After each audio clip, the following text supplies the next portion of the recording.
turn on. Hi, my name is Jennifer Melton, and I'm a 1L from Lake Forest, California. Hi, I'm Wills. I'm also a 1L, and I'm from Corpus Christi, Texas. Okay, Wills, what were you most nervous about when you decided to move to Minnesota? I had a couple things. One, I have a cat, so I knew that I was going to have to transport my cat 17 hours from Texas to here. And Did you most, drive or did you yeah, fly we with her? drove Okay. because I know he gets anxious around people, so I made that sacrifice for him. But another thing I was super anxious about was the weather. When we first got here in August, it was like nice because it was like in the 60s in August, and in Texas it gets in the 80s in August. But now that we're in winter, that's really what I was most anxious for, and that's been proven kind of correct. I know it's in like the 30s now, but next week it's going to dip into the zeros. That hmm is not something that I'm used to, and I'm pretty sure you aren't used to it either. I did happen to live in Beijing, China, which has winter, just not like there was no insulation. So I've actually been hotter than expected in my own apartment because my heater works really well. So I only really have to bundle up when I'm going outside and like going to be doing a walk or something. So I haven't been as cold as I anticipated.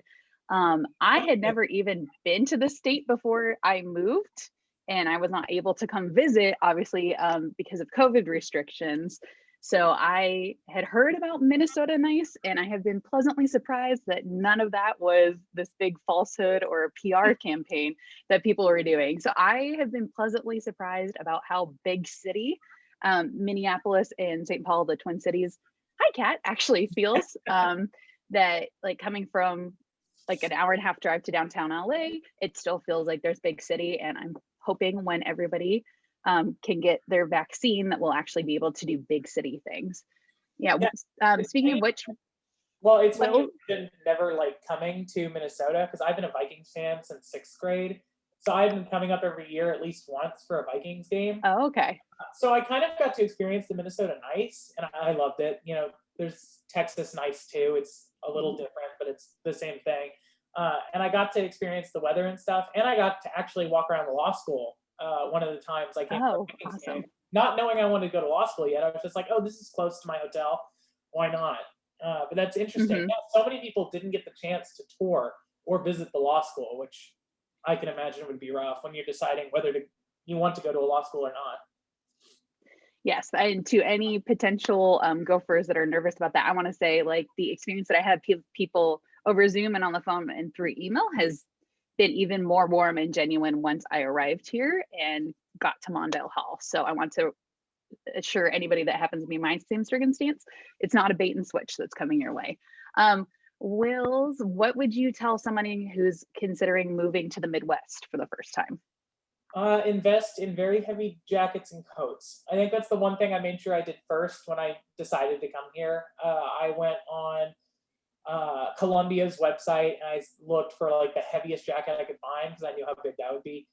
Uh, Really, that's the only thing that surprised me about moving would be the weather. The people are lovely.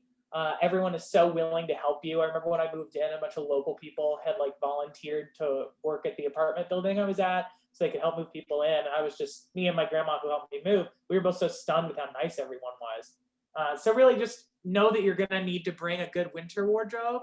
But other than that, it's a really nice place to live and a great place to be a law student.